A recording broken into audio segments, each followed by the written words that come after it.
This channel does not promote any violent, harmful, or illegal activities. All content provided by this channel is meant for an educational purpose only. এবার বিস্তারিত খবরে চোখ রাখবো আরজিকর কাণ্ডের প্রতিবাদ এবং এই প্রতিবাদ মিছিলে গিয়ে আক্রান্ত হয়েছেন প্রতিবাদীরা। তৃণমূল কাউন্সিলরের বিরুদ্ধে এই হামলার অভিযোগ উঠছে। দমদম পার্কে রাস্তায় একে প্রতিবাদ জানানো হচ্ছিল।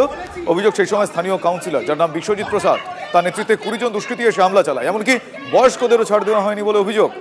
কাউন্সিলরের দাবি রাস্তায় আঁকার জন্য পুজো অনুদান পাবে না পুজো কমিটি সমস্যায় পড়বে, সেটাই জানানো হয় প্রতিবাদীদের। দুপক্ষের মধ্যে তর্কাতর্কি ধাক্কাধাক্কি হয়। ঘটনার ভিডিও ইতিমধ্যে সোশ্যাল মিডিয়ায় ভাইরাল হয়ে গিয়েছে।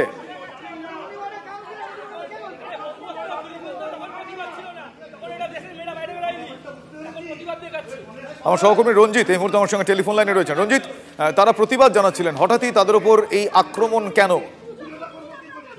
দেখো শুভজিৎ, এই আরজিকর কাণ্ডের প্রতিবাদ করতে গিয়ে আক্রান্ত প্রতিবাদীরা এবং তৃণমূল কাউন্সিলরের নেতৃত্বে এই হামলা এবং ভাইরাল যে ভিডিও, সেই ভিডিও কিন্তু আমাদের হাতে এসছে। এবং কাল রাতে দমদম পার্কে, যেটি হচ্ছে দক্ষিণ দমদম পুরসভার 28 নম্বর ওয়ার্ড, এবং দমদম পার্কে কিন্তু প্রতিবাদীরা প্রতিবাদ করছিল এবং রাস্তায় বসে প্রতিবাদের ভাষা কিন্তু তারা চিত্রের মাধ্যমে ফুটিয়ে তুলছিল। সেই সময় স্থানীয় কাউন্সিলর, অর্থাৎ 28 নম্বর ওয়ার্ডের স্থানীয় কাউন্সিলর বিশ্বজিৎ প্রসাদের নেতৃত্বে জনা 20 দুষ্কৃতী এসে তাদেরকে হামলা চালায় এবং যারা যে প্রতিবাদের ভাষা, প্রতিরোধের ভাষা যখন রাস্তায় যে সকল চিত্রগুলো ফুটিয়ে তুলছিলেন তাদের রং ফং ফেলে দেওয়া হয় এবং বয়স্করাও এর প্রতিবাদে অংশ নিয়েছিলেন, তাদের রিয়াদ করা হয়নি, এমনটাই অভিযোগ হামলাকারীদের। প্রতিবাদীদের দাবি যে হামলার সময় কাউন্সিলরের নেতৃত্বে জানানো হয় যে এই আঁকার ফলে তাদের দুর্গাপুজোর যে অনুদান তারা পাবে না, এবং সেই সময় দুই পক্ষের মধ্যে তর্কাতর্কি বাধে এবং একে অপরের ওপর ধাক্কাধাক্কি করে।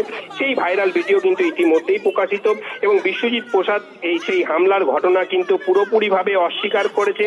তার দাবি হচ্ছে দমদম পার্কের একটি পুজো কমিটির প্রস্থান গেটে, অর্থাৎ যেটা এক্সিট গেট, সেই এক্সিট গেটে তারা একে আঁকার মাধ্যমে প্রতিবাদ জানাচ্ছিল এবং সেইখানেই প্রতিবাদ জানানো হচ্ছিল। এর ফলে পুজো কমিটিরা অসুবিধায় পড়বে, তারা প্রতিবাদীদের এটাই জানাচ্ছিলেন। এর বেশি তিনি আর কিছু বলতে চাননি।